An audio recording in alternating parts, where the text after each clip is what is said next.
Non-compliance is uncomfortable. In multilingual audits, that discomfort expands across cultural expectations, hierarchical norms, and language habits, creating an environment where failures are softened long before they reach the auditor. This is softened non-compliance, a situation where the words used to describe a failure downplay its severity, blur responsibility, or transform a clear nonconformity into something far gentler. It's one of the hardest risks to detect because it sounds cooperative, reasonable, and reassuring, even when the underlying issue is significant. How noncompliance gets softened. Across cultures, people balance truth with harmony. When reporting problems, many teams choose language that avoids embarrassment or conflict.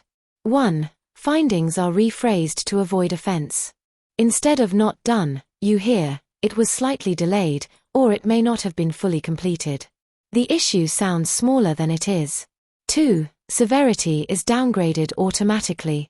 Words like minor issue, small deviation, not fully aligned, or needs improvement often replace clear statements of failure. This isn't deception, it's cultural politeness. 3. Polite explanations replace evidence. Teams offer justification instead of documentation. "We normally do this." "We try our best." "We didn't want to disturb production." "We thought it was fine." Auditors sometimes accept these soft answers as evidence, especially when translated gently. Why this threatens audit integrity. Softened noncompliance creates multiple risks.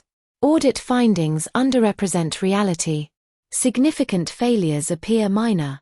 Risk assessments become inaccurate. CARs address symptoms instead of causes. Management remains unaware of true exposure. Repeat issues continue unnoticed. Politeness becomes a barrier to accuracy. Examples auditors encounter often. These phrases usually signal softened noncompliance. "We did it most of the time." "There was a small misunderstanding." "It's normally done, just not today." "We planned to fix it soon." "It isn't a big issue." In multilingual audits, these softeners become even softer when filtered through translation. Why traditional audit technique isn't enough.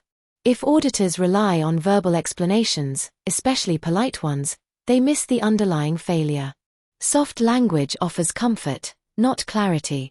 Without hard evidence, noncompliance remains hidden. What auditors should do immediately to break through softened language. 1. Record exact wording and compare with evidence.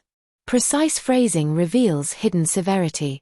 2. Ask for proof, not explanation. If it's not evidenced, it's not compliant. Intent is not the same as performance. 3. Verify with direct observation. Soft statements lose power when contrasted with real-world process behavior. The insight. Cultural politeness protects relationships, but it shouldn't protect noncompliance. Hidden risk number 9 reminds auditors that strong evidence starts with strong language. Anything softened must be validated twice.